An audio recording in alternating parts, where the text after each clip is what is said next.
ब्रजमंडल में मथुरा, गोकुल, नंदगांव, वृंदावन, बरसाना, गोवर्धन आदि क्षेत्र आते हैं। मथुरा जहां श्री कृष्ण की जन्मभूमि है, वहीं गोकुल उनकी बाल लीला की भूमि है। श्री कृष्ण जब थोड़े बड़े हुए तो वृंदावन उनका प्रमुख लीला स्थली बन गया। उन्होंने यहाँ रास रचा और दुनिया को प्रेम का पाठ पढ़ाया।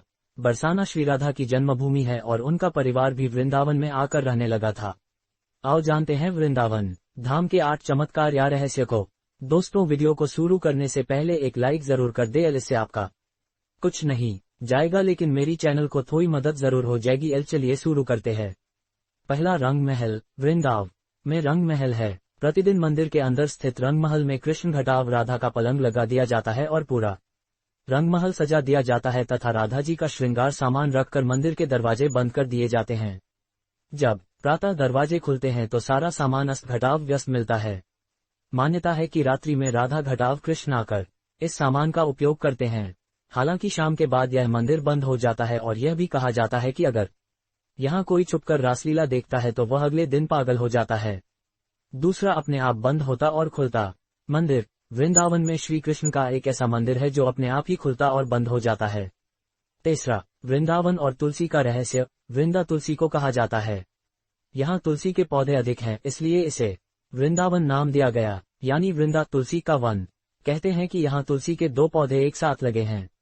रात के समय जब राधा और कृष्ण रास रचाते हैं तो यही तुलसी के पौधे गोपियां बनकर उनके साथ नाचते हैं।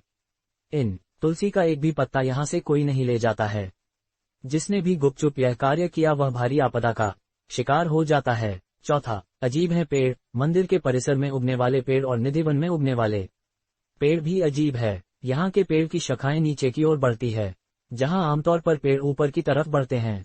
वहीं निधिवन में मौजूद पेड़ों की ऊंचाई बेहद कम है और इनकी शाखाएं इसकी जड़ों की ओर बढ़ती है। यहाँ पेड़ भी आपस में गुथे हुए हैं जो इस जगह को देखने में भी रहस्यमयी बनाती है। पांचवा, मंदिर में करते हैं शयन। मंदिर में भगवान श्री कृष्ण रोज रात को खुद शयन करने आते हैं।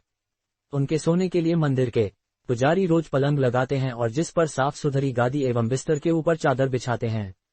लेकिन कहते हैं कि जब मंदिर खुलता है तो उस बिस्तर की हालत देखकर सभी अचंभित हो जाते हैं, क्योंकि उसे देखकर लगता है कि यहाँ कोई सोया था। सबसे आश्चर्य की बात यह भी कि यहाँ प्रतिदिन माखन मिश्री का प्रसाद चढ़ाया जाता है और जो बच जाता है उसे मंदिर में ही रख दिया जाता है, लेकिन सुबह तक वह प्रसाद भी समाप्त हो जाता है। आखिर कौन खा जाता होगा वह प्रसाद? रात में यहाँ कोई भी नहीं रुकता है। स्थानीय लोगों के अनुसार ऐसा बरसों से होता आ रहा है।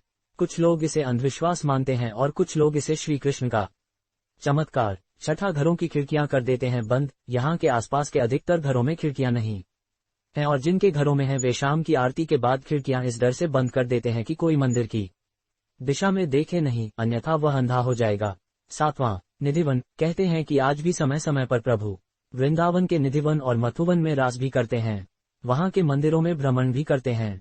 कहते हैं कि श्री कृष्ण वृंदावन के निधिवन में रासलीला करने आते हैं और उनके साथ श्री राधा सहित उनकी अष्ट सखियां भी आती हैं। लोगों का मानना है कि यहाँ हर रात आरती के बाद श्री कृष्ण, राधा और उनकी गोपियां रास रचाते हैं। आसपास रहने वाले कई लोगों का कहना है कि उन्हें कई बार घुंघरुओं की आवाज सुनाई देती है, लेकिन कोई इस रासलीला को अपनी आंखों से देखने की हिम्मत नहीं रखता और देख ले तो फिर दुनिया में कुछ और देखने समझने के लायक नहीं रहता, यानी अंधा हो जाता है। इसलिए अब निधिवन के दरवाजे शाम 7 बजे बंद कर दिया जाते हैं। आठवां, हरिदास भक्त। वृंदावन के बांके बिहारी मंदिर से कई कथाएं जुड़ी हुई है। कहते हैं कि श्री हरिदास जी बांके बिहारी के सबसे बड़े भक्त थे, जिनकी भक्ति और चमत्कारों की कई कथाएं प्रचलित हैं। भगवान की भक्त में डूबकर हरिदास जी जब भी गाने बैठते तो प्रभु में ही लीन हो जाते।